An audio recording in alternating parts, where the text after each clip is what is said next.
Warahmatullahi wabarakatuh.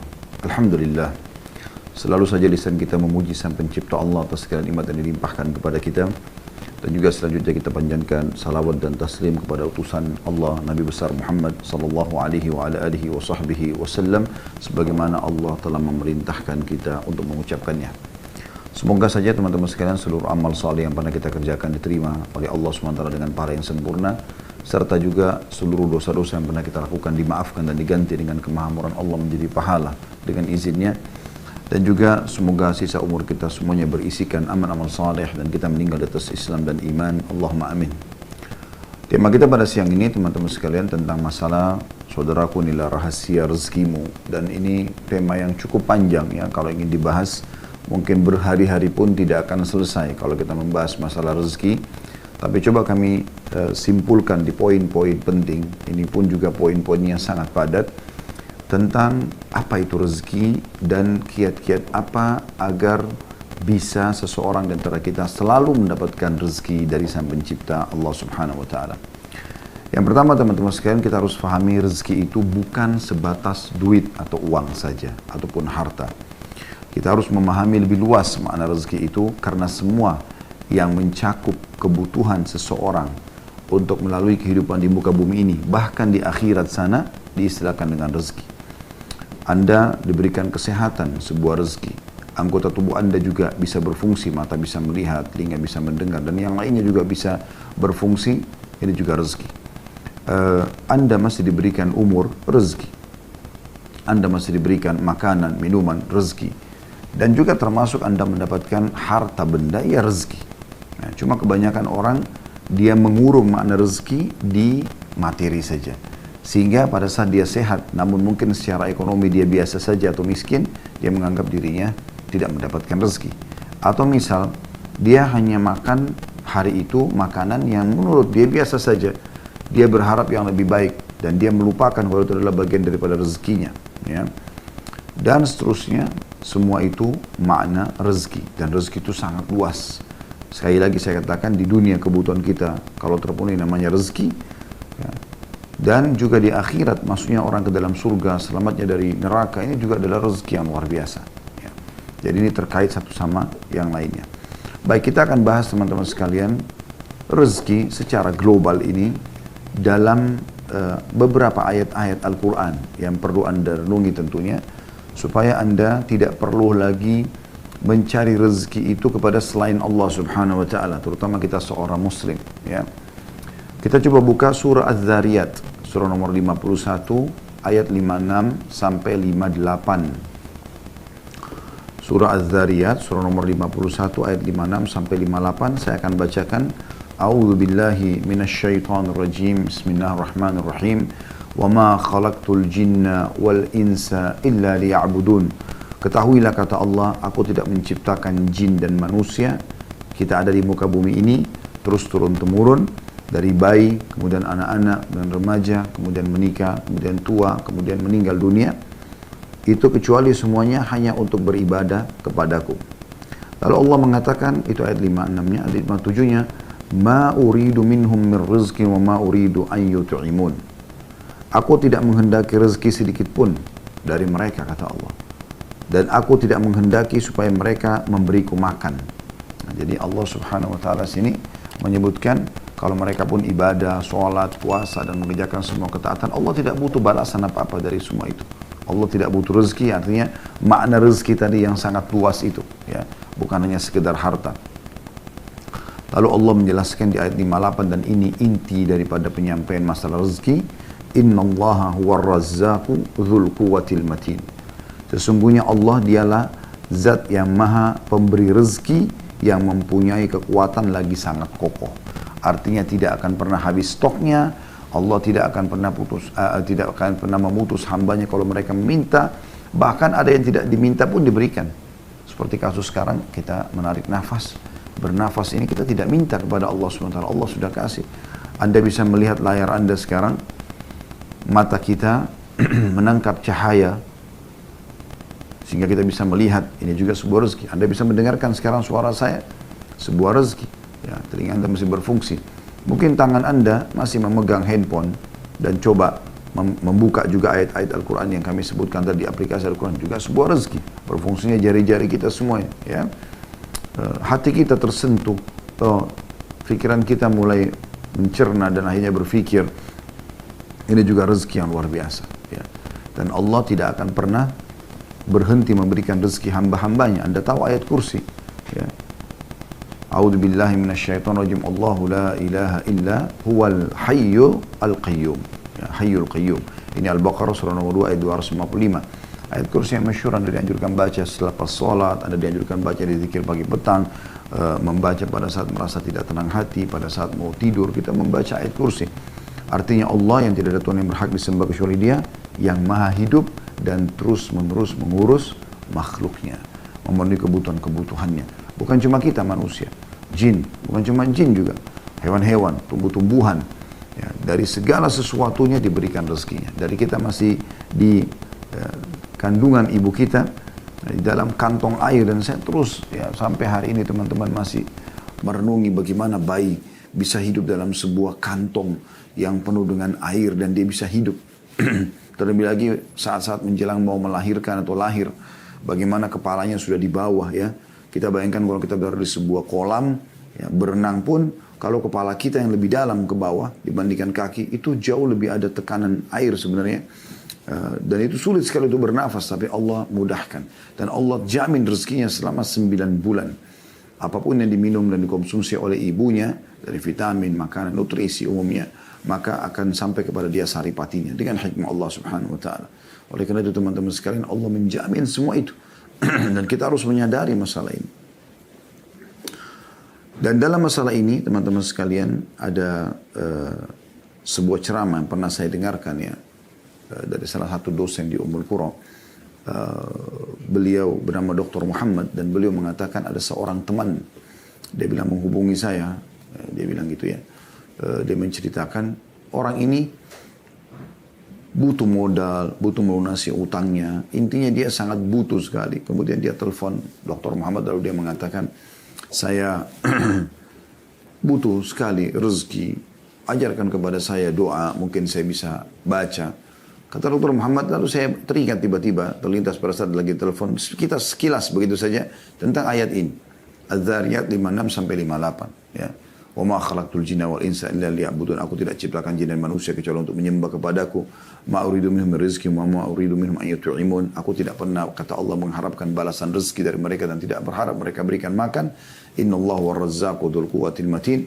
Allah adalah zat yang Razzaq, yang maha pemberi rezeki, tidak pernah habis stoknya, selalu siap setiap saat memberikan siapapun yang memohon kepadanya, bahkan yang tidak memohon pun diberikan, ya.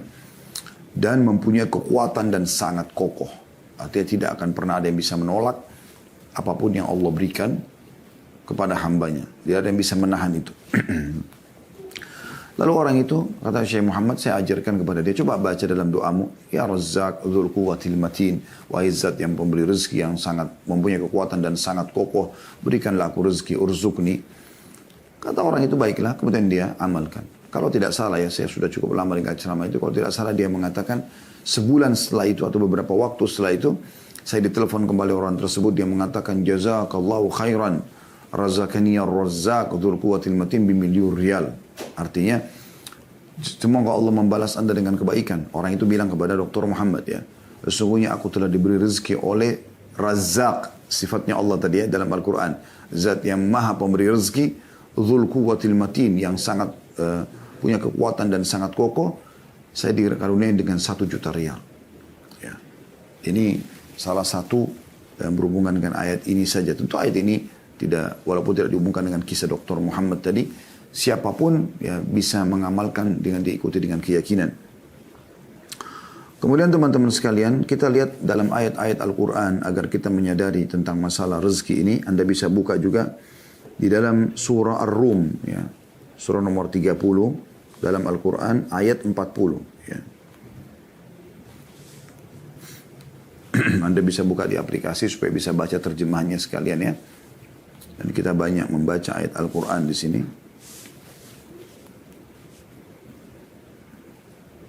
Di ayat 40-nya Allah subhanahu wa ta'ala berfirman, A'udzu billahi minasyaitonir rajim. Allahul ladzi khalaqakum thumma razaqakum thumma yumitukum thumma yuhyikum. Hal min syurakaikum man yaf'alu min dzalikum min syai' subhanahu wa ta'ala amma yusyrikun. Artinya Allah lah satu-satunya, tidak ada lagi yang lain. Jadi orang yang kembali kepada ayat ini, kembali kepada Tuhannya Allah, maka pasti diberikan rezeki. Kepada selain Allah, perhatikan Allah katakan, Allah lah yang menciptakan kamu. Tidak ada yang menciptakan kita dari tidak ada menjadi ada kecuali Allah. Kemudian memberimu rezeki. Nafas, cahaya bisa ditangkap oleh mata sehingga bisa memantulkan kembali dan melihat, telinga yang bisa menangkap suara sehingga kita mengerti apa yang sedang ditujukan kepada kita dari ucapan orang di hadapan kita, tangan bisa menjamah, kaki melangkah dan seterusnya. Kemudian mematikanmu, kemudian menghidupkanmu kembali di hari kiamat di mahsyar nanti. Ya, kemudian kita akan menuju kepada kehidupan abadi. Adakah di antara yang kamu sekutukan dengan Allah itu? Pohon, keramat, jimat, batu dan segala macam ini. Ya. Yang dapat berbuat sesuatu dari demikian itu, maha suci lah dia dan maha tinggi dari apa yang mereka persekutukan itu. Jadi di sini Allah Subhanahu wa taala memastikan dialah yang memberi rezeki, tidak ada yang lain. Jadi percuma minta kepada selain Allah itu tidak ada gunanya. Anda perhatikan juga surah Ghafir, ya. Buka lagi surah Ghafir, surah nomor 40, ya. Atau tepatnya surah Mukmin, ya. Dua namanya ini, ya, surah ini. Di ayat 64. Allah Subhanahu wa taala berfirman, surah Ghafir, surah nomor 40 ayat 64. A'udzu billahi minasyaitonir rajim. Allahul ladzi ja'ala lakumul arda qararan was samaa'a binaa'an wa sawwarakum fa ahsana suwarakum. Wa sawwarakum fa ahsana suwarakum wa razaqakum minat thayyibat. Dzalikumullahu rabbukum fatabarakallahu rabbul alamin.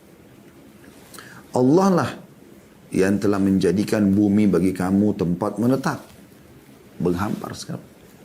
Dan ini tidak mungkin siapapun yang punya sekutu atau Tuhan selain Allah, coba sampaikan kepada dia. Apakah dia yang ciptakan bumi? Ajak ngomong, tanya. Datangkan buktinya. Tidak akan pernah bisa. Apalagi kalau benda-benda mati. Jimat, batu, pohon. Yang jelas-jelas dalam mata manusia tidak mungkin bisa ngomong gitu ya. Allah lah yang telah menjadikan bumi bagi kamu tempat menetap dan langit sebagai atap. Lebih besar lagi langit. Ya. Dan membentuk kamu dan membaguskan rupamu. Alis seperti ini, mata, hidung, bibir, lidah, gigi, tangan, dan segala macam keindahan dalam tubuh manusia dan kesempurnaan yang luar biasa gitu. Serta memberimu atau memberi kamu rezeki dari hal-hal yang baik-baik. Artinya Allah sudah membuat fitrah kita teman-teman sekalian suka dengan yang baik-baik. Misalnya bau wangi, ya, penataan yang rapi, ya. Itu kan fitrah kita suka, ya. Allah berikan dari yang baik-baik dan semua yang thayyibat itu yang baik-baik Allah halalkan, ya. Tapi tentu berhubungan dengan halal, nanti kita jelaskan masalah itu ya dalam beberapa poin kiat menambah rezeki itu. Yang demikian itu adalah Allah Tuhan kalian yang maha agung, Tuhan alam semesta. Jadi Allah terus memperkenalkan dirinya, tidak ada yang memberi rezeki kecuali dia. Jangan pernah minta, jangan pernah bergantung, jangan pernah memohon, ya, kecuali kepada Allah Subhanahu wa ta'ala. Juga Anda bisa lihat dalam surah Qaf, ya, surah nomor 50 dalam Al-Quran, di ayatnya ayat 6 sampai ayat 11, ya. Surah Qaf ayat 6 sampai ayat 11.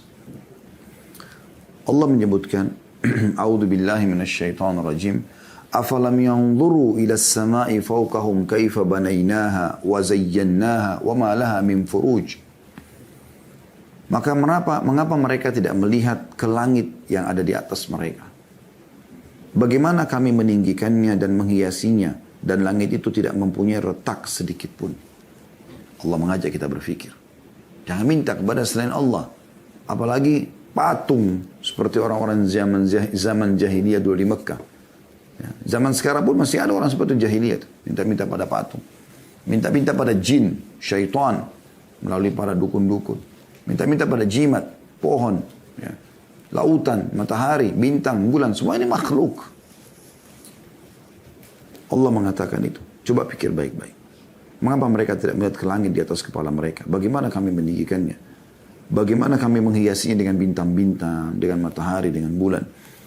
Dan mereka tidak temukan sedikit pun retak di langit itu. Ada Allah sebutkan lagi di depan mata kita bumi. Di ayat 7 itu tadi ayat 6-nya. Ayat 7-nya wal arda madadnaha wa alqaina fiha rawasiya wa ambatna fiha min kulli zawjin bahij. Dan kami hamparkan juga bumi itu. Dan kami letakkan padanya gunung-gunung yang kokoh. Dan kami tumbuhkan padanya segala macam tanaman yang indah dipandang oleh mata. Siapa yang buat itu semua? Tidak ada yang melakukan diri seperti ini kecuali Allah. Ya. Bumi bisa ditinggali, dipijaki, dibangun rumah, ya, dicocok tanami, diambil hasilnya. Gunung-gunungnya, ada yang gunung berapi, ada gunung batu. Ya. Anda bisa lihat dan macam-macam ada ilmu pengetahuan manusia yang Allah berikan supaya mereka mempelajari semua itu sebagai tanda keajaiban. Dan ujung-ujungnya mereka harusnya kembali, oh berarti penciptanya luar biasa nih.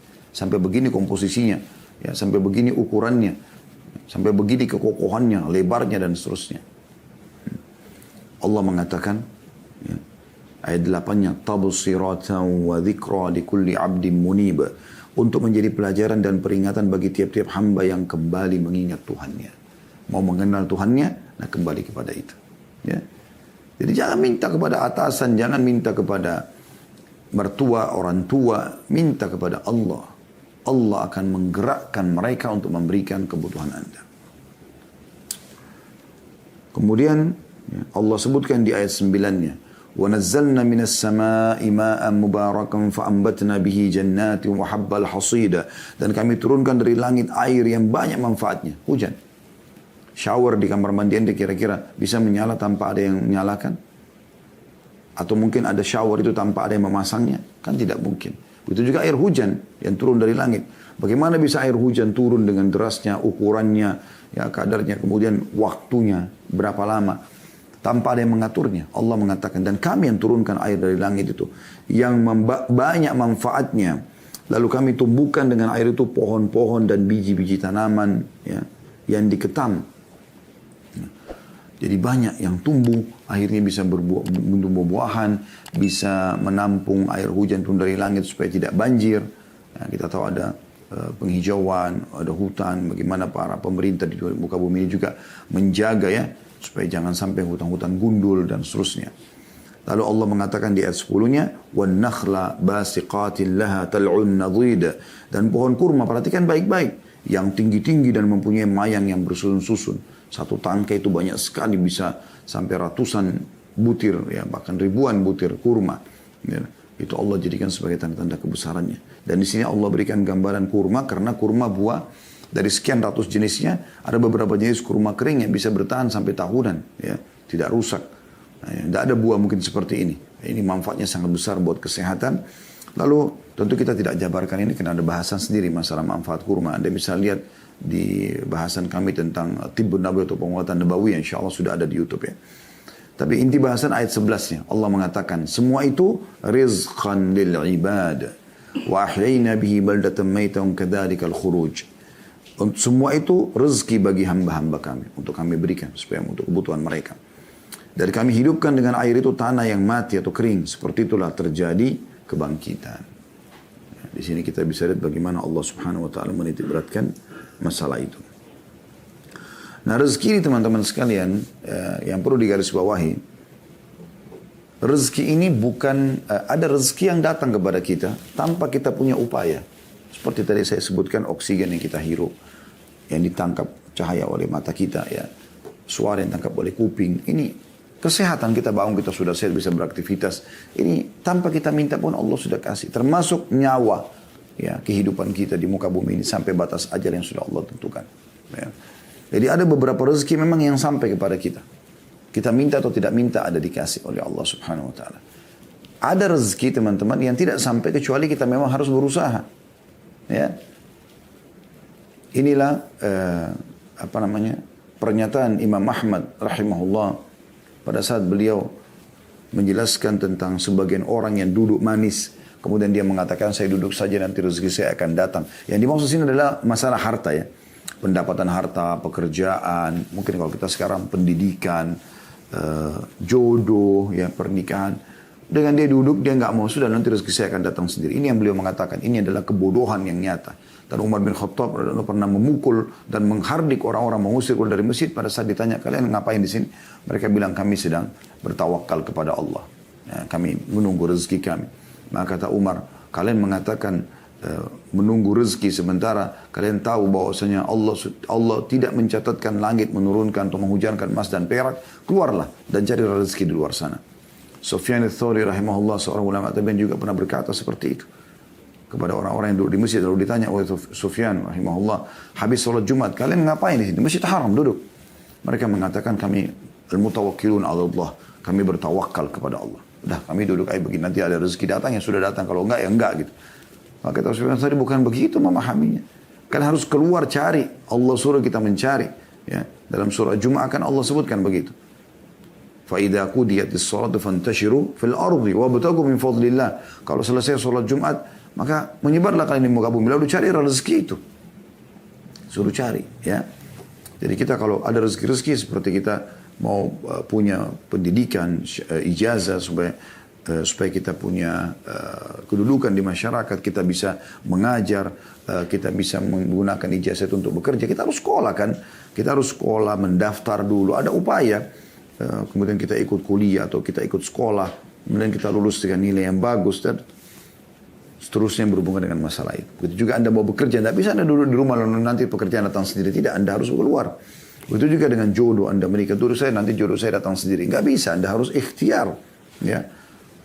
Mencari, menanyakan, lalu kemudian Anda selebihnya Anda serahkan kepada Allah Subhanahu wa taala, ya.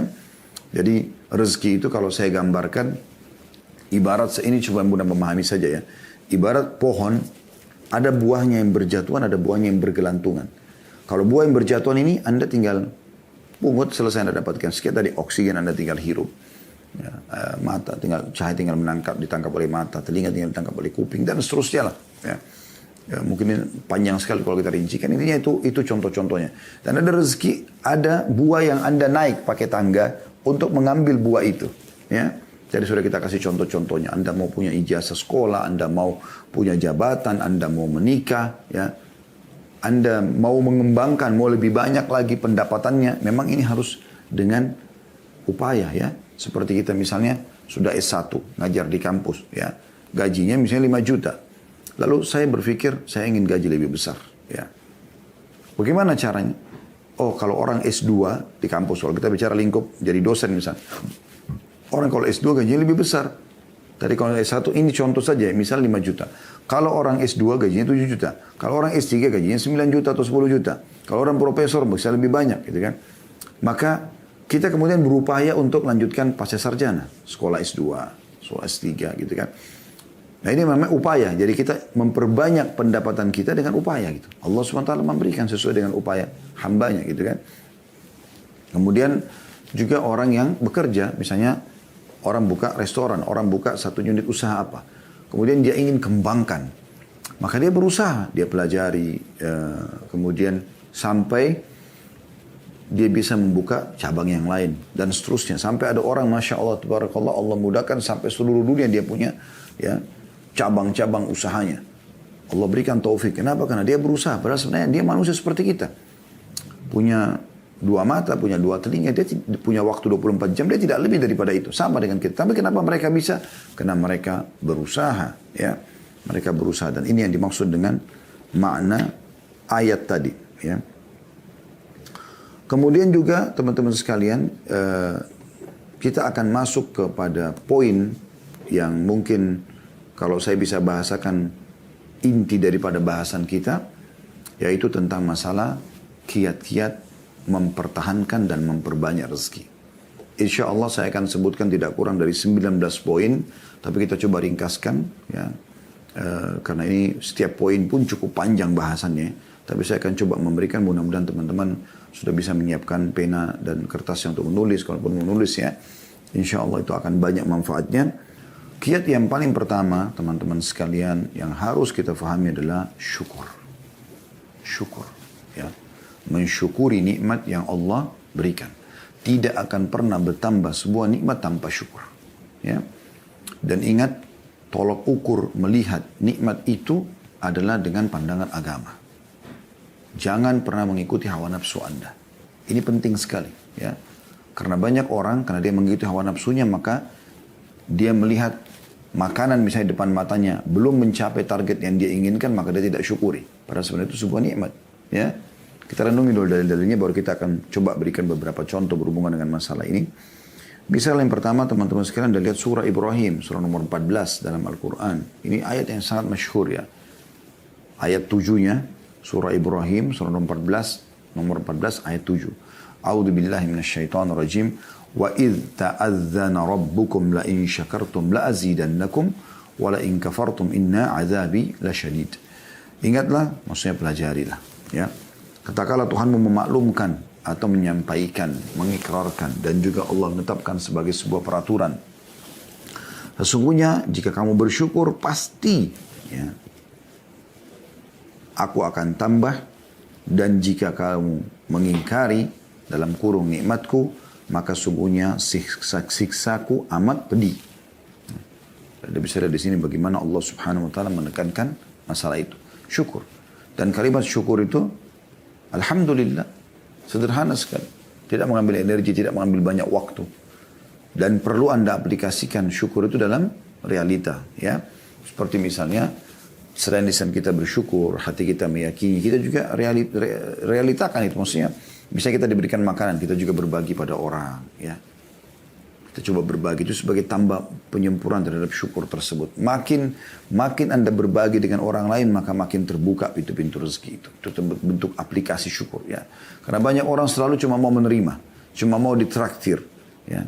Cuma mau diberi, tapi tidak pernah mau memberi. Nah, ini berbeda, tidak memahami makna syukur yang sebenarnya. Juga Anda bisa lihat Allah SWT sebutkan dalam surah Al-Ankabut, surah nomor 29 ayat 17. Ya. Surah nomor 29 ayat 17. Silakan Anda buka. Allah berfirman, A'udzubillahi minasyaitonirrajim. Innama ta'buduna min dunillahi awthanan wa takhluquna ifka. Innal ladzina ta'buduna min dunillahi la yamlikuna lakum rizqan fabtagu 'indallahi rizqa wa'budu washkuru la ilaihi turja'un.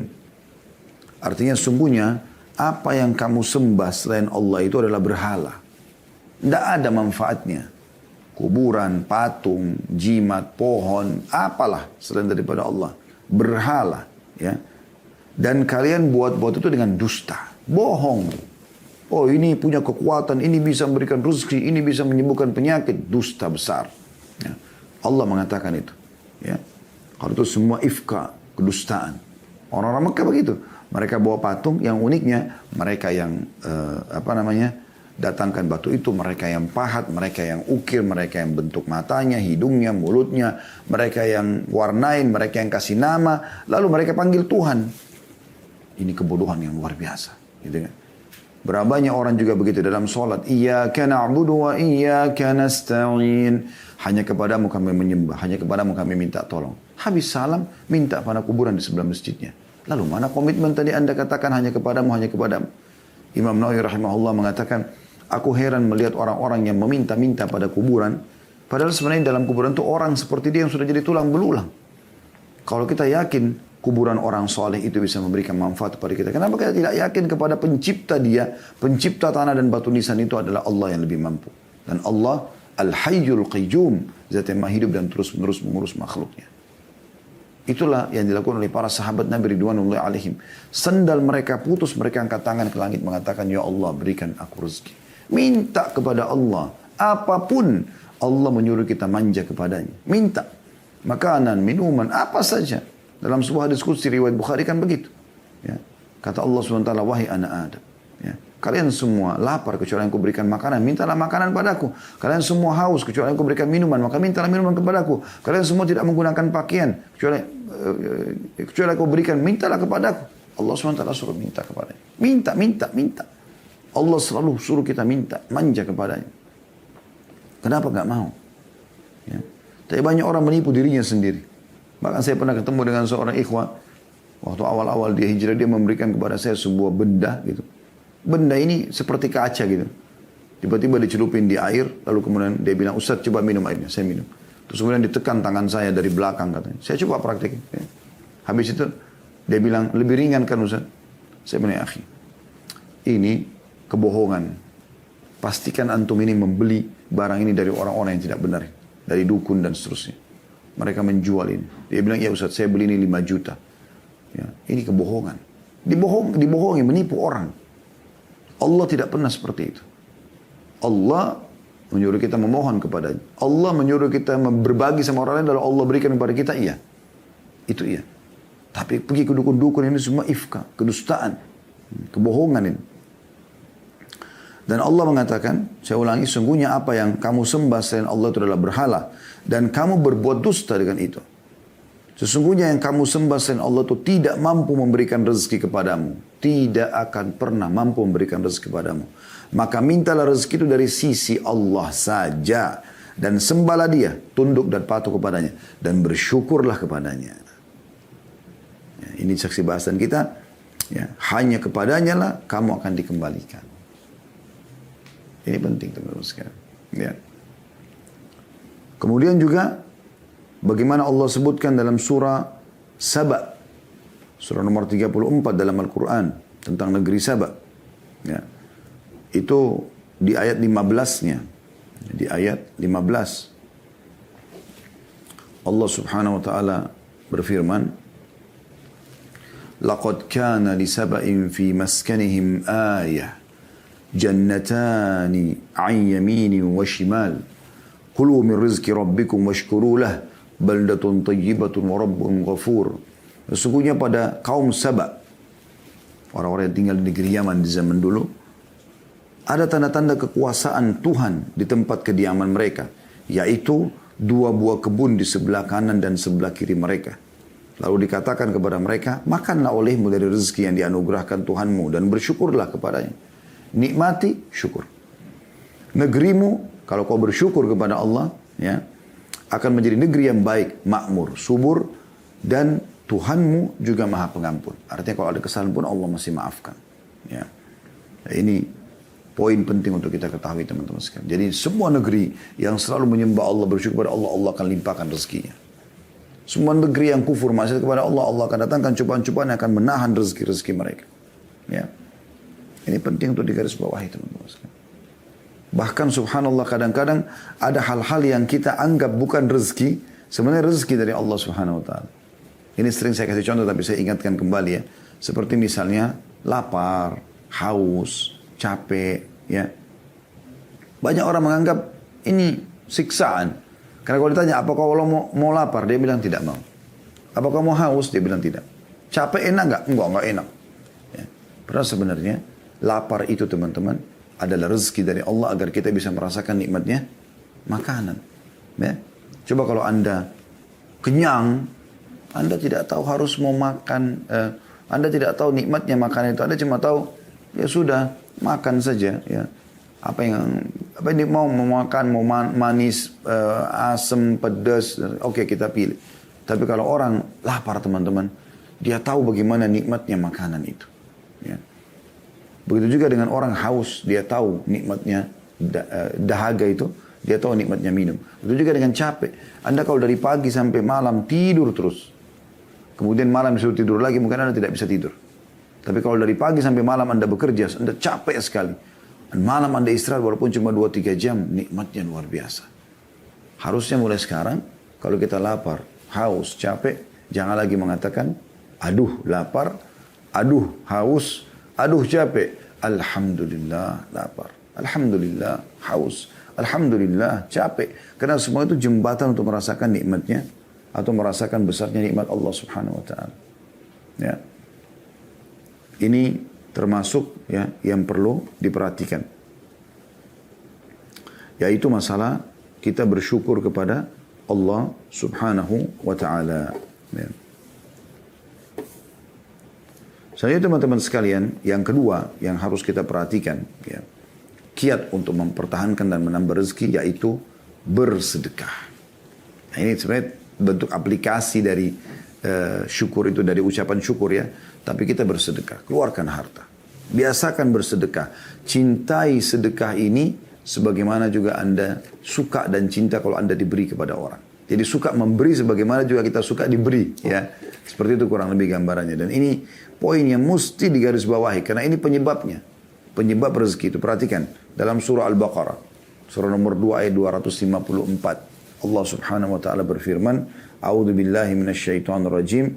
Ya ayuhalladzina amanu anfiku mimma razaqnakum min qabli an ya'ta yawmun la bay'un fihi wa la khullatun wa la syafa'ah. Wal kafiruna humudz zalimun. Hai orang beriman, berinfaklah apa yang telah kami jadikan rezeki kepada kalian. Ya. Sebelum datang hari tidak ada lagi transaksi, nggak ada lagi persahabatan, nggak ada lagi pertolongan. Dan orang-orang kafir adalah mereka yang menzalimi diri mereka sendiri.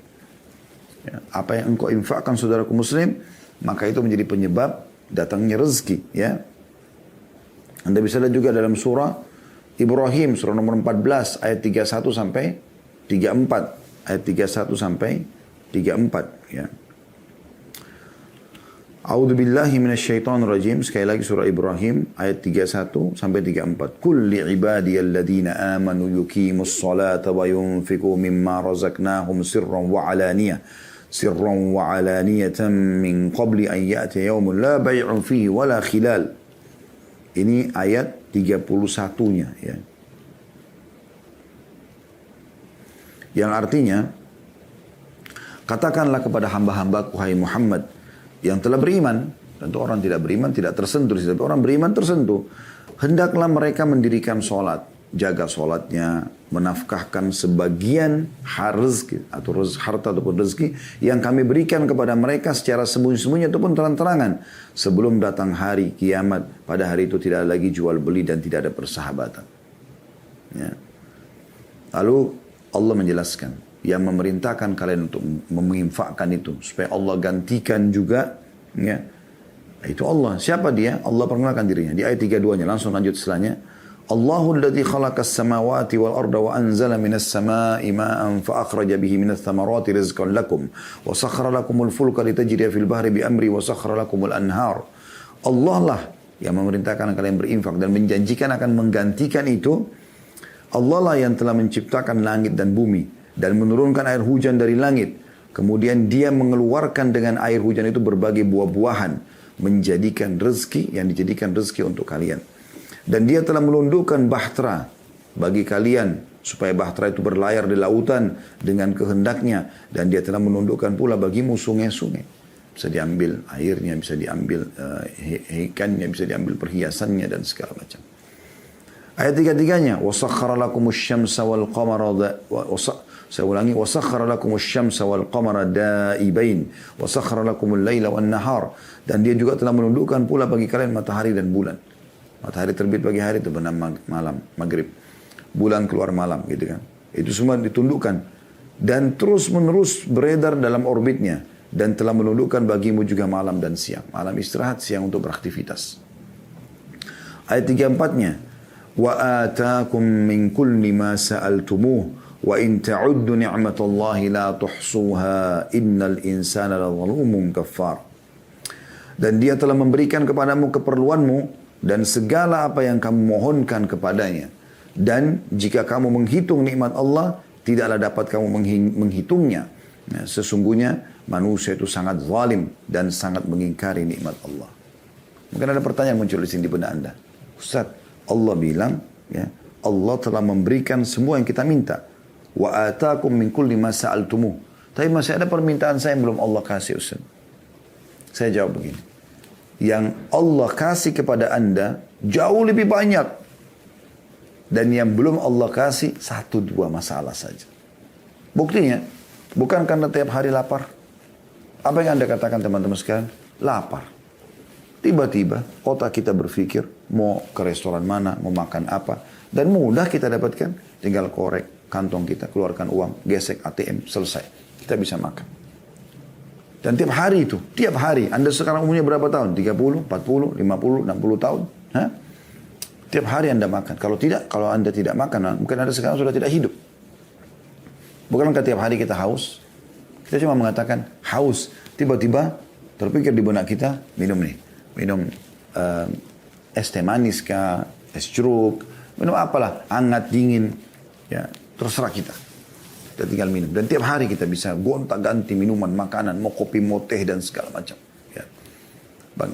Bukankah tiap hari teman-teman sekalian, ya, kita selalu butuh nafas, kita selalu butuh pendengaran kita selalu butuh cahaya untuk mata kita selalu butuh berfungsi anggota tubuh kita sampai hidung kita bisa membedakan mana bau wangi, bau busuk seketika. Lidah kita bisa bedain mana asin, mana pedas, mana ya pahit dalam waktu seketika. Nah, semua masih bisa berfungsi dan ini luar biasa ini bagaimana Allah Subhanahu wa taala memberikan semuanya. Yang belum diberikan, mungkin Anda minta menikah sama seseorang, Allah belum kabulkan. Anda minta disembuhkan penyakit, ada penyakit, Allah belum kabulkan. Di situ ya, di poin itu. Mungkin Anda mau bekerja, minta pekerjaan, belum Allah berikan. Tapi ini hanya belum diberikan saja. Ya. Allah melihat kesungguhan kita dan kata Nabi SAW, kalau seseorang itu, ya, Allah melihat keindahan dia dalam berdoa, maka Allah menerlambatkan jawabannya agar dia tetap dalam doanya. Seperti itu. Itu luar biasa itu. Atau supaya tetap dia dapat dalam doanya. Atau memang Allah belum berikan karena memang masih ada penghambat-penghambatnya. Seperti dosa yang dia lakukan misalnya. Ya. Jadi sangka baik dengan Allah Subhanahu wa ta'ala. Kemudian kata Nabi SAW dalam hadis yang masyhur ya. Hadis sahih. Ya bani Adam anfik alik. Wahai anak Adam berinfaklah. Maka aku akan berinfak kepadamu. Keluarkan dulu. Sedekah dulu. Maka aku akan ya berikan kepadamu. Dan ini ada bahasan sendiri panjang lebar masalah sedekah ini sudah kami bahas tentang keajaiban sedekah. Anda bisa kembali ke playlist di YouTube insyaAllah. Dan yang ketiga, teman-teman sekalian, yang melihat waktu saya percepat sedikit ya, masalah fokus kepada yang halal dan thayyib. Apa itu halal? Yang Allah bolehkan. Ya. Dan thayyib artinya berkualitas. Karena walaupun halal seperti ayam halal, ya, atau kambing atau sapi halal, tapi kalau bangkai sudah enggak thayyib atau rusak, berjamur, bisa mendatangkan penyakit, sudah enggak thayyib, jadi enggak boleh. Ini dua hal harus bertemu. Ya, fokus kepada yang halal dan thayyib. Perhatikan Allah mengingatkan kepada kita di dalam surah An-Nahl. Ya. Maaf, surah Al-Ma'idah dulu. Surah nomor 5 ayat 87 sampai 88. Ya.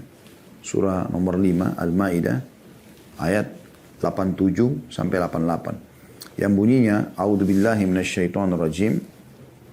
Ya ayyuhalladzina amanu la tuharrimu tayyibati ma ahallallahu lakum wa la ta'tadu innallaha la yuhibbul mu'tadin. Hai orang beriman, jangan kamu haramkan apa-apa yang baik yang telah Allah halalkan bagimu. Allah halalkan, nikmati, makan, silakan selama halal. Ya. Dan jangan kamu melampaui batas, jangan juga terlalu berlebihan. Mentang-mentang halal lalu kita berlebihan, gitu kan? Makan daging halal tapi dia makan 10 kilo. Nah, mungkin perutnya di mana dia mau taruh? Ya. Maksudnya dia mau letakkan makanan itu di perutnya di mana 10 kilo gitu kan. Seketika dia makan dalam waktu yang bersamaan. Itu nggak mungkin. Jangan berlebihan. Ya. Sesungguhnya Allah tidak menyukai orang berlebihan atau melampaui batas. Lalu Allah bilang apa? Ayat 88-nya kita disuruh nikmati, silakan. Wa kulu mimma razaqakumullahu halalan thayyiba. Wattaqullaha alladzi antum bihi mu'minun. Dan makanlah makanan yang halal lagi baik dari apa yang telah Allah rezekikan kepadamu. Boleh silakan makan buah-buahan, makan sayur, makan daging, makan ikan, segala macam silakan. Yang penting halal Allah bolehkan dan thayyib, berkualitas, ya. Jangan rusak, ya, jangan yang berbahaya, jangan bangkai, gitu kan.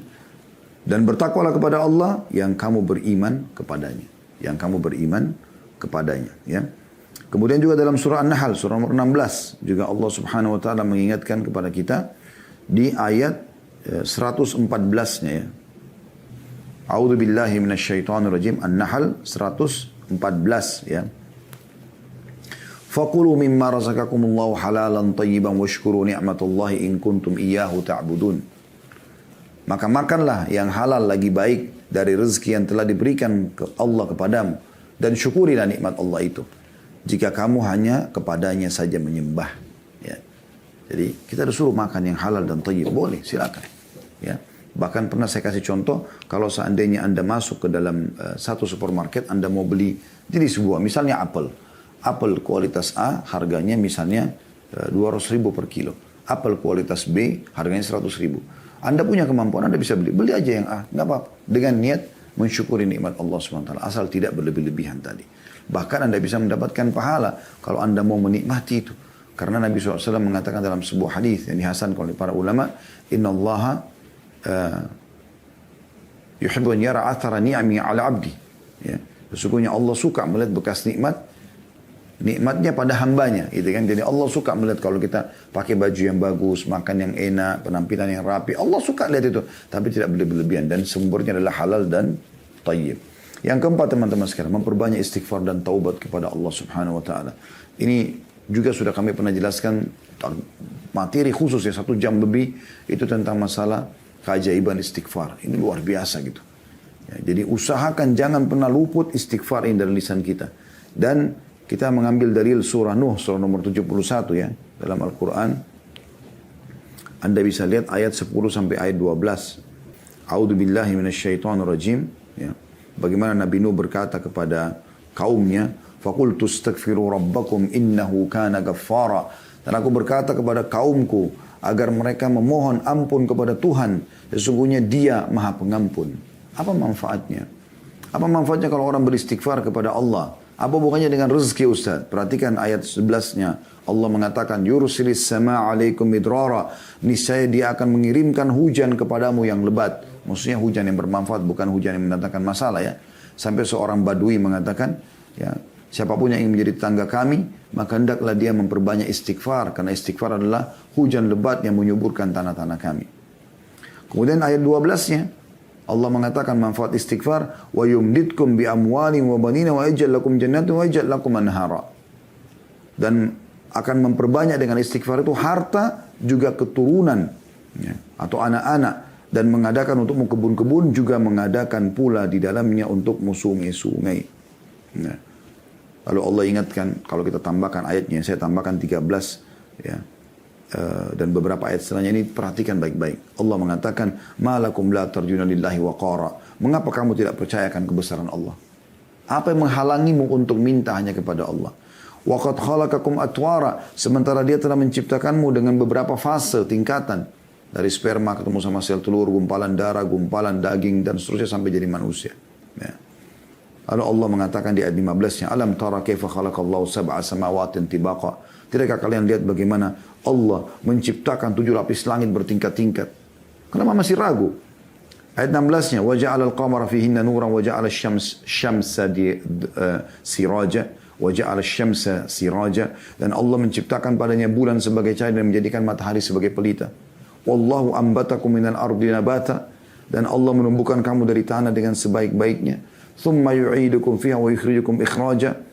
Dan kemudian Dia mengembalikan kamu ke dalam tanah, mati, dan mengeluarkan kamu daripadanya pada hari kiamat dengan sebenar-benarnya.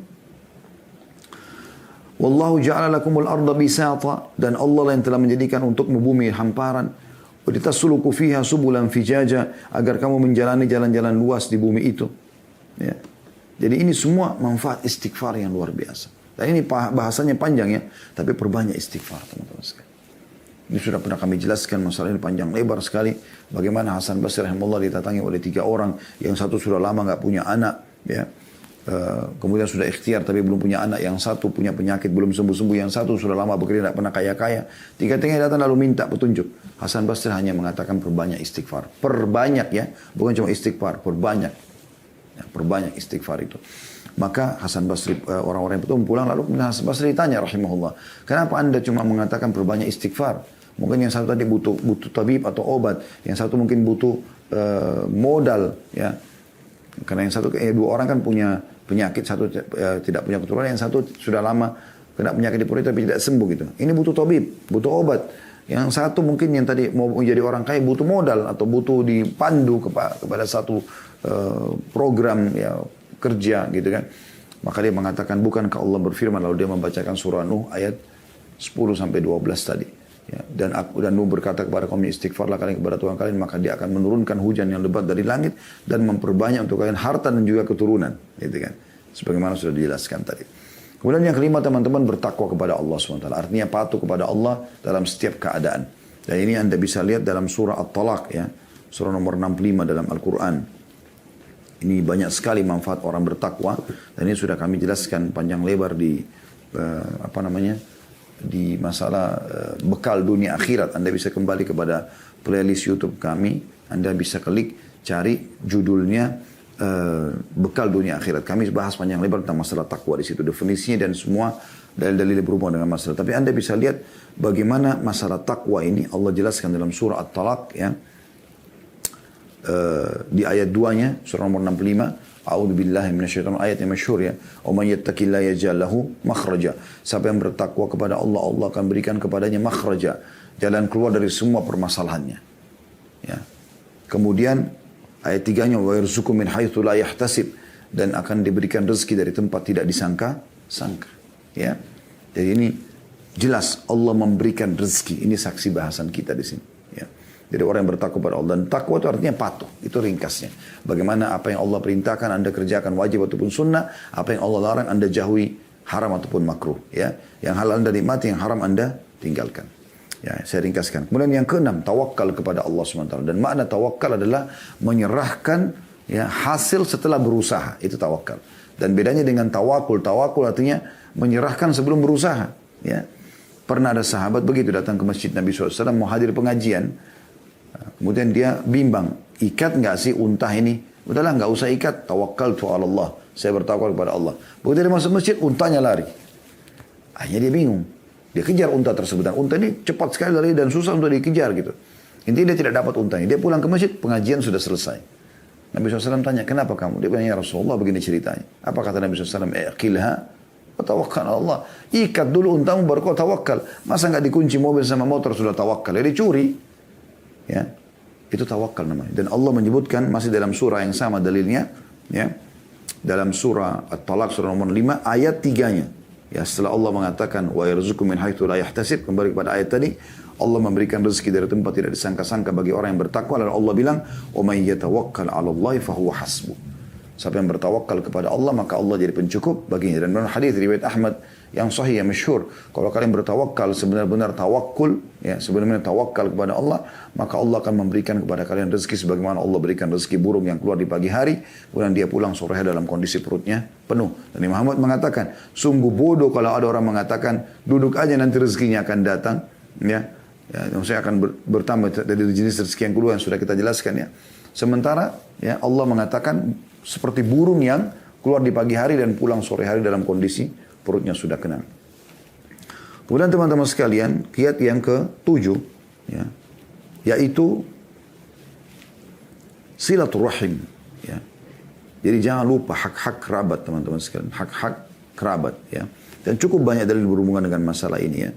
Ya, di antaranya kita langsung saja ke poinnya, yaitu hadis Nabi SAW. Hadis ini riwayat Bukhari dan Muslim ya. Man sarrahu an yubsata lahu fi rizqihi wa yunsa'u lahu fi athari falyassir rahimah. Barang siapa yang ingin dilapangkan rezekinya dan dipanjangkan umurnya, hendaklah dia menyambung silaturahim. Dilapangkan rezekinya. Ya, rahim ini orang-orang yang punya hubungan kekerabatan dengan kita. Makanya pun ada sahabat dalam hadis Bukhari juga membawa sebuah kantong dirham. Dia mengatakan, ya Rasulullah, ini ada kantong dirham, saya ingin sedekah. Ada 2 orang target saya. Yang satu punya hubungan kerabat, yang satu tidak punya hubungan kerabat. Yang mana saya dahulukan? Kata Nabi SAW, kalau kau berikan kepada orang yang punya hubungan kerabat, dengan kau akan mendapatkan 2 pahala sekaligus. 2 pahala sekaligus. Yaitu pahala sedekah dan pahala silaturahimnya. Ya. Kemudian juga di dalam hadis yang lain, ya, hadis ini diriwayatkan oleh Bukhari dalam Adab Mufrad. Man ittaqa rabbahu wa wasala rahimahu nusi'a fi ajalihi wa thara malahu wa ahabbahu ahluhu. Artinya, siapa yang bertakwa kepada Allah, ini kayak menggabungkan poin tadi ya, poin nomor 5, takwa kepada Allah. Dan menyambung silaturahim, disambung dengan poin nomor 7 tadi ya, silaturahim kepada kerabatnya.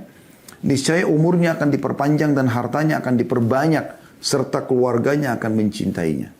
Jadi ini jelas sekali bagaimana Allah Subhanahu wa taala melapangkan rezeki dengan silaturahim. Jangan teman-teman begitu Allah berikan Anda rezeki, justru Anda melupakan kerabat. Ada kerabat-kerabat yang miskin, apalagi di sini puncak daripada silaturahim adalah masalah orang tua, kedua orang tua. Ini penting. Ini panjang teman-teman, tapi saya ringkaskan. Kemudian yang ke-8, haji dan umroh. Haji dan umroh ya. Ini amal usahakan sering dikerjakan, walaupun sekarang masih tertutup, baru akan dibuka insya Allah, dan semoga Allah kembalikan pulih seperti biasa. Karena Masya Allah jemaah umrah dan jemaah haji kita ini cukup banyak dan semangat, itu sangat bagus. Renungi hadis-hadis Nabi SAW ini ya. Di antaranya kata Nabi SAW ya, tabi'u bainal haji wal umrah fa innahuma yanfiyani al-faqra wal dhunuba kama yanfi al-kiru khabath al-hadid wal dhahabi wal fidda wa laysa lil hajjati al-mabrur jazaa thawabun ila al-jannah. Artinya selalulah ya, ikut sertakan antara haji dan umrah. Setelah haji, umrah lagi, umrah, haji lagi. Begitu terus, usahakan semampunya. Karena keduanya akan menghilangkan kemiskinan, berarti akan jadi kaya. Dan dosa-dosa, bersih dosa-dosanya. Sebagaimana pembakaran menghilangkan karat pada besi, emas, dan perak. Sementara tidak ada balasan haji yang mabrur kecuali surga. Ya. Di dalam hadis yang lain, hadis riwayat Ibnu Majah, dan Syekh Albani menghasankan hadis ini, kata Nabi SAW, Al-Ghazi fi sabilillah, wal haji, wal mu'tamir, wafdullahi da'ahum fa'ajabu wa sa'alu fa'atahum. Sesungguhnya kata Nabi SAW, orang yang berperang jalan Allah, juga orang yang haji serta umrah adalah tamu-tamu Allah. Ya. Allah memanggil mereka, maka mereka pun memenuhi panggilannya. Oleh karena itu, jika mereka meminta, pasti Allah akan berikan kepada mereka. Allah berikan kepada mereka. Jadi mereka minta apapun diberikan. Oleh karena itu salah satu kunci ya terpenuhi hajat-hajat kita teman-teman sekalian, yaitu bagaimana kita melakukan haji dan umrah. Baik teman-teman sekalian. Selanjutnya kita pindah poin nomor 9. Hijrah. Hijrah. Ya. Hijrah puncaknya adalah hijrah dari negara kafir yang kita tidak bisa ibadah ke negara Islam. Juga masuk dalam makna hijrah, sebagian ulama mengatakan, dan ini sudah kita jelaskan di bedah buku kita, hijrah dari kemaksiatan kepada ketaatan. Walaupun alhamdulillah sudah selesai kemarin bukunya kita bedah ya. Tapi yang jelas buku itu berisikan banyak bab-bab tentang masalah hijrah. Nah ini sebagian ulama mengatakan hijrah juga pindah dari keadaan kemaksiatan, ya keterpurukan keimanan kepada ketaatan kepada Allah SWT. Jadi hijrah. Dan masuk dalam umumnya firman Allah SWT dalam surah An-Nisa. Anda bisa buka surah nomor 4 ayat 100. A'udzu billahi minasyaitonir rajim. Wa may yuhajir fi sabilillah yajid fil ardi muragaman katsiran wa sa'a. Barang siapa yang berhijrah di jalan Allah, maka dia akan menemukan muragaman ya. Yaitu peluang-peluang ya, rezeki-rezeki. Katsira, banyak, wasa'a, dan kelapangan. Ya. Allah SWT berikan kelapangan. Banyak pendapat ulama berhubungan dengan masalah ini, tapi yang jelas ayat-ayat ini sudah berbicara dengan dirinya sendiri kalau dia akan menjadi penyebab rezeki. Ya. Kemudian yang ke-10 teman-teman, doa. Doa. Sering berdoa kepada Allah SWT. Doa ini adalah sumber rezeki. Ya. Minta kepada Allah SWT. Sebelum keluar rumah, berdoa. Ya. Zikir pagi petang, baca doa ya. Antara azan iqamah sepertiga malam berdoa. Berdoa kepada Allah SWT. Doa banyak sekali manfaatnya. Kalau kita ingin bahas ini panjang, dan saya sudah ada judul teman-teman, kita sudah bedah di YouTube judulnya, di playlist Anda bisa lihat dahsyatnya doa. Di situ luar biasa bagaimana doa punya pengaruh yang sangat luar biasa. Usahakan Anda selalu manja, bergantung, dan doa itu ringkasnya curhat dengan Allah. Kenapa tidak mau? Kenapa tidak mau? Hadis yang dihasankan oleh Tirmidzi, kata Nabi SAW, man lam yadu Allah yaghdab alaih. Saya tidak minta pada Allah, Allah malah murka padanya. Karena dia seakan-akan sombong. Harusnya dia minta kepada Allah SWT. Dan di antara doa yang masyhur yang kita selalu dianjurkan baca di pagi hari, ya, Allah marzuqni ilman nafi'a. Ya Allah berikanlah aku rezeki, berikanlah aku ilmu yang bermanfaat. Wa rizqan wasi', dan rezeki yang luas. Wa amalan mutaqabbal, dan amal yang diterima. Jadi kita berdoa kepada Allah SWT. Ingat, doa dimulai sebelum aktivitas. Makanya kita berdoa sebelum makan, sebelum tidur, sebelum keluar rumah, sebelum biologis ya. Jadi berdoa dulu. Sebelum ke dokter kita berdoa dulu supaya Allah jadikan dokter itu penyebab kita sembuh. Jadi doa ini sangat penting ya. Berdoa kepada Allah SWT. Biasakan berdoa. Jadikan doa itu sebagai satu rutinitas yang kita lakukan sehingga kita bergantung kepada Tuhan kita. Kemudian yang ke-11 teman-teman, nikah. Dan nikah ini termasuk pintu rezeki ya, pintu rezeki. Anda bisa lihat firman Allah SWT dalam surah An-Nur, surah nomor 24 ayat 32. Ya. Allah SWT berfirman, A'udzubillahi minasyaitonirrajim, wa ankihul ayama minkum was-salihina min ibadikum wa imaikum iyakunu fuqara yughnihimullah min fadli wallahu wasi'un alim. Jelas sekali ayatnya. Dan nikahkanlah orang-orang yang sendirian di antara kamu. Jangan biarkan ada bujang, duda, gadis, janda. Menikah. Mudahkan pernikahan itu. Dan orang-orang yang layak menikah dari hamba-hamba sahayamu, dari laki-laki dan perempuan. Jika mereka miskin, maka dengan pernikahan itu Allah akan memampukan mereka. Dengan karunia-Nya. Dan Allah maha luas pemberiannya, lagi maha mengetahui. Dan sabda Nabi SAW jelas sekali, gitu kan. Dalam riwayat Ibnu Mas'ud, Abdullah bin Mas'ud, bukan hadis ya, tapi perkataan sahabat mauquf, kata Abdullah bin Mas'ud radhiyallahu anhu, iltamisul ghina fin nikah. Carilah kekayaan pada pernikahan. Itu kata beliau, jelasnya, gitu kan. Dan ini diriwayatkan oleh Ibnu Jarir dan juga ya, dinukil oleh Ibnu Katsir dalam tafsir beliau. Ya. Begitu juga hadis Nabi SAW yang masyhur, ya, yaitu kata Nabi SAW, thalathatun kulluhum haqqun 'ala Allah azza wa jal aunuhu.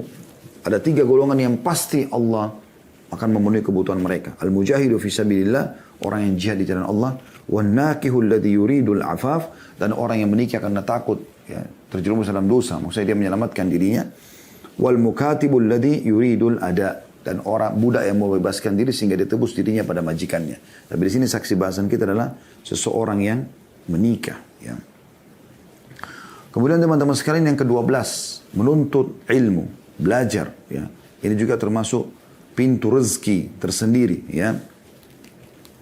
Cukup banyak dalil berhubungan dengan masalah ini teman-teman sekalian. Tapi ada riwayat yang menarik, yaitu riwayat Anas bin Malik radhiyallahu anhu. Beliau mengatakan, kana akhawani ala ahdi Nabi sallallahu alaihi wasallam. Ada 2 orang dulu bersaudara di zaman Nabi sallallahu alaihi wasallam. Fa kana ahaduhuma ya'ti Nabi sallallahu alaihi wasallam wal akharu yahtarifu fashkan. Ada 2 orang yang datang kepada Nabi sallallahu alaihi wasallam, yang satu ya, menuntut ilmu dan yang lainnya giat bekerja dan dia membiayai saudaranya gitu. Al-muhtarifu akhahu Fasyaka al-muhtarifu akhahu ila Nabi SAW. Maka orang yang bekerja keras ini, sehingga membiayai saudaranya yang menuntut ilmu ini, datang dan mengeluh kepada Nabi SAW. Faqala, lalu berkata, la'alla. Lalu dia mengeluh. Lalu kata Nabi SAW. Faqala lahu Nabi SAW, la'allaka turzaku bihi. Ketahuilah, sesungguhnya kau diberikan rezeki justru karena saudara menuntut ilmu itu. Ya. Jadi dari hadis ini ulama mengatakan, orang yang membiayai orang lain saya tuntut ilmu bisa dapat rezeki, apalagi orang yang menuntut ilmu itu sendiri. Ya. Dan dengan kita menuntut ilmu teman-teman, kita jadi tahu ya, tentang mana halal, mana haram. Ya. Bagaimana Umar bin Khattab radhiyallahu anhu dalam statement yang masyhur mengatakan, sesungguhnya orang yang belum memahami agama, ya, maka jangan berdagang di pasar kami. Dalam riwayat lain, siapa yang berdagang sebelum memahami agama, maka dia akan terjerumus dalam riba dan akan terus terjerumus dan akan terus terjerumus. Jadi memang ilmu ini akan membuat kita jadi tahu mana halal, mana haram, gitu kan? Sehingga kita hanya fokus kepada halal, dan halal ini akan mendatangkan banyak rezeki dari Allah Subhanahu wa taala. Yang ke-13 teman-teman, persahabatan yang baik, ya.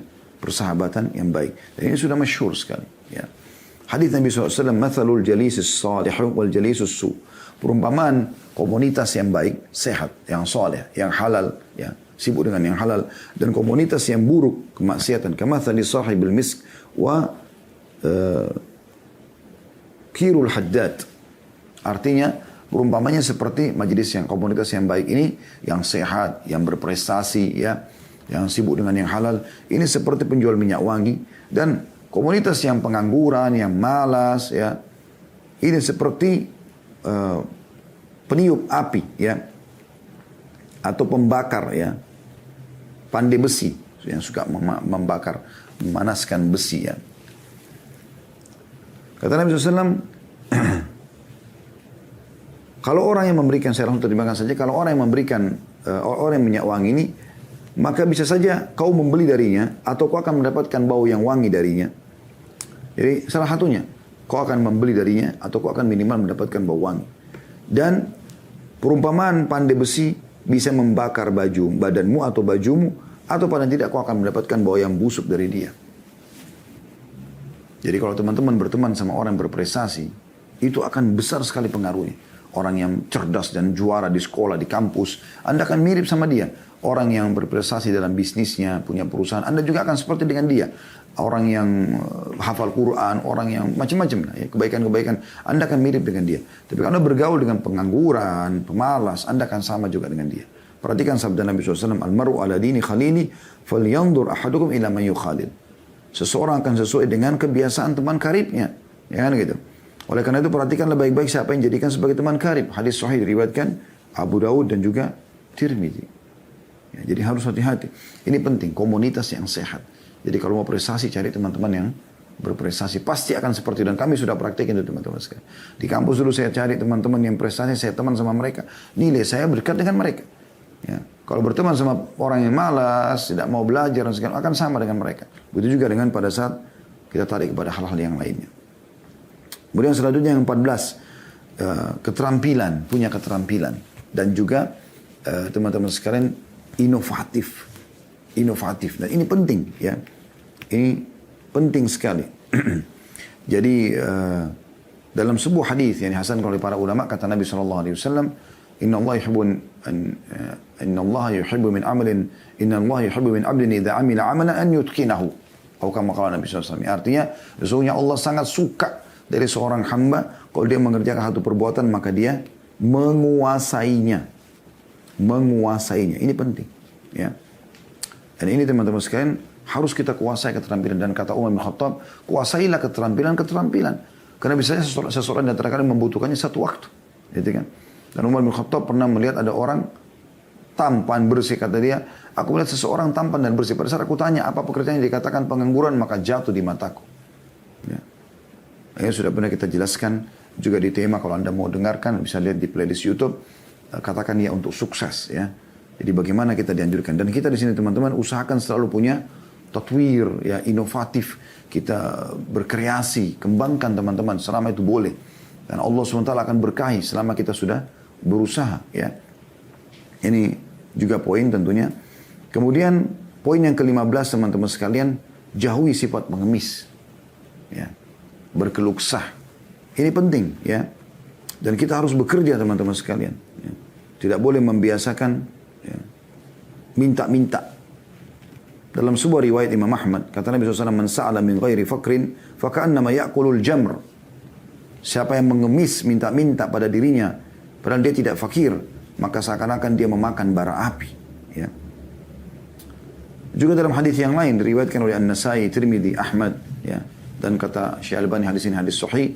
Kata Rasulullah, al-mas'alatu kada wa kada biha ar-rajul, wajahu illa an yas'ala ar-rajulu sultanan aw fi amrin la budda minhu. Meminta-minta adalah seperti seseorang mencakar wajahnya sendiri, kecuali jika ia meminta-minta pada penguasa yang memang dia butuh untuk itu, darurat, atau perkara yang benar-benar ia sangat membutuhkannya. Jadi tidak bisa sama sekali memohon-mohon, ya, mengemis-ngemis, ya. Dan ini penting teman-teman sekalian untuk difahami, ya. Bahkan kata Nabi SAW dalam sebuah hadis, tentu ini bahasanya cukup panjang, ya.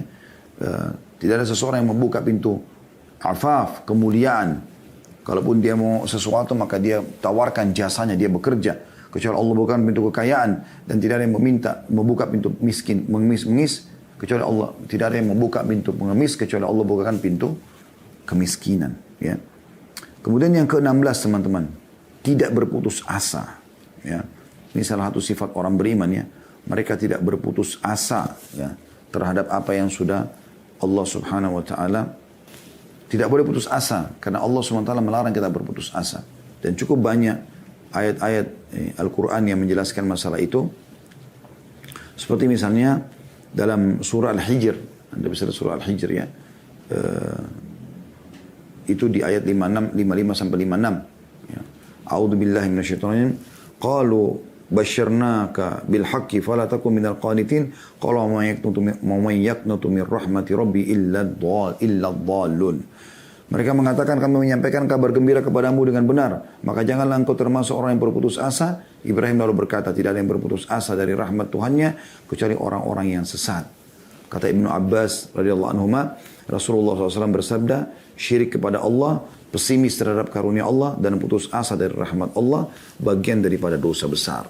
Waktu ditanya Nabi SAW tentang dosa besar apa, maka kata Nabi SAW, syirik kepada Allah, menyekutukan Allah. Berputus asa dari pesimis terhadap, ya, karunia Allah dan berputus asa dari rahmat Allah adalah bagian daripada, ya, dosa besar. Jadi kita tidak boleh. Dan Anda bayangkan bagaimana Allah menyebutkan dalam surah Az-Zumar, ini ayat yang luar biasa. Surah nomor 39 ayat 53, ya. A'udzu billahi minasyaitonir rajim. Qul ya ibadiyalladzina asrafu ala anfusihim la taqnatu min rahmatillahi innallaha yaghfiru dzunuba jami'a innahu huwal ghafurur rahim. Katakan hai Muhammad kepada hamba-hambaku yang telah melampaui batas Sudah terlalu banyak dosanya, banyak pelanggarannya. Jangan putus asa dari rahmat Allah. Allah bisa membersihkan semua kesalahan itu. Dan sungguhnya Allah itu zat yang maha pengampun lagi maha penyayang. Ya. Jadi memang Allah subhanahu wa ta'ala memberikan peluang agar kita tidak putus asa. Jadi jangan gagal di satu upaya lalu kita putus asa, tidak. Kita orang Islam adalah umat yang bergerak. Umat yang tidak mau putus asa. Kalau kita gagal di satu usaha, kita akan berusaha yang lain. Kita gagal melamar di wanita ini, kita akan pindah ke wanita yang lain. Kita ikhtiar terus. Sampai Allah SWT berikan kepada kita yang terbaik. Kemudian yang ke-17, ya, menjauhi semua yang haram. Dosa-dosa. Usahakan, jauhi semaksimal mungkin. Ya. Terutama masalah pendapatan-pendapatan, ya, pergaulan. Maksimalkan, jauhi. Karena dosa-dosa ini bisa jadi penghambat rezeki. Perhatikan hadits Ibnu Majah, kata Nabi SAW, wa inna ar-rajula la yuhramu rizqa bidzambi yusibu. Sesungguhnya seseorang biasanya terharamkan dari rezeki justru karena dosa yang dia lakukan. Ini umumnya, ini bahasan panjang dan ada bahasan kami dulu tentang bahayanya harta haram, ya. Ini sudah pernah kita bahas, insya Allah Anda bisa kembali ke tema itu. Tapi yang jelas tidak boleh ada yang haram, Anda hindari. Jangan usahakan, jangan justru seperti sebagian orang begitu jadi kaya raya justru berzina sana sini, justru mabuk-mabukan, justru narkotika. Ini ngawur ini. Harusnya harta itu digunakan untuk bersyukur kepada Allah Subhanahu wa taala dan menjauhi yang haram. Kemudian yang ke-18, menjauhi sifat malas, ya. Menjauhi sifat malas. Ini juga termasuk Nabi SAW berlindung, ya. A'udzubika minal kasal. Ya Allah, jauhkan kami dari sifat malas. Tidak boleh malas, teman-teman sekalian. Harus selalu rajin. Kapan ada sifat malas, baca a'udzubillahi minasyaitonirrajim. Ya. Harus kita terus semangat. Ya. Dan ini berhubungan dengan bahasa-bahasa sebelumnya, ya. Tapi cukup tadi sabda Nabi SAW bahwasanya beliau berlindung wa'udzubika minal kasal, dan jauhkan kami dari sifat malas. Dan yang terakhir teman-teman sekalian, jauhi sifat pelit. Ya, walaupun ini ada hubungannya dengan tadi, ya, korelasinya dengan masalah bersedekah di poin-poin yang sebelumnya, ya. Tadi di poin yang kedua, ya. Tapi tetap aja kita khususkan. Karena ada orang, dia kaya raya. Dan dia anggap dirinya sudah bersedekah. Padahal sebenarnya dia pelit. Saya pribadi melihat ini, ya, subhanallah. Harusnya makin banyak rezeki Allah berikan, harta yang melimpah pada Anda misalnya. Maka harusnya makin banyak Anda bersedekah. Harusnya, gitu kan. Tapi banyak orang tidak seperti itu, teman-teman sekalian. Saya temukan ada orang dulu kaya raya. Saya naik satu mobil, Masya Allah, mobilnya sangat mewah, teman-teman sekalian. Mewahnya luar biasa gitu. Luar biasa gitu. Kemudian saya lihat di sampingnya ada uang yang dia taruh 1.000 baru, uang 1.000 baru. Tapi ini dia bersedekah sebenarnya, cuman dia pikir dia sudah sedekah. Lalu dia bilang sama saya, ini orang-orang miskin kesian nih, pinggir-pinggir jalan dikasih 1.000 rupiah sama dia. Oke, dianggap dirinya sudah bersedekah. Kalau saya melihat nilai harta yang dimiliki orang tersebut dengan sedekah 1.000 rupiah, kayaknya belum berimbang gitu, ya. Nah, ini saya tidak katakan dia bakhil, tapi poinnya masih kurang pas. Ya, orang kalau mau dapatkan ikan paus harus pakai kapal tanker, teman-teman sekalian. Kita lihat Talha bin Ubaidillah radhiyallahu anhu tidak bisa tidur malam hari karena hartanya melimpah datang. Lalu istrinya bilang, kenapa? Ada apa? Apakah ada kesalahan yang saya lakukan? Kata dia, tidak. Kau sebaik-baik istri, dia bilang. Lalu kata Talha, saya terganggu dengan harta saya ini. Kata istrinya, kenapa kau pikirkan? Sedekahkan aja. Lalu disedekahkan. Semuanya 400.000 dirham, miliaran pada saat itu dikeluarkan sekaligus. Begitu mereka luar biasa. Dan saya melihat subhanallah teman-teman kita yang Allah berikan rezeki ini. Kalau mereka membuka dirinya di pintu sedekah ini. Menjauhkan sifatnya dari sifat bakhil. Dia betul-betul lepaskan diri dari itu. Dia berbagi aja terus. Tidak pernah menolak siapapun yang minta. Maka kembali kepada firman Allah SWT. A'udzubillahi minasyaitonirrajim. Wa may yuka syuhha nafsihi fa ulaika humul muflihun. Dan siapa yang berhasil terlepas daripada sifat bakhilnya. Ya, dibersihkan dari dirinya. Dia bersihkan dari dirinya.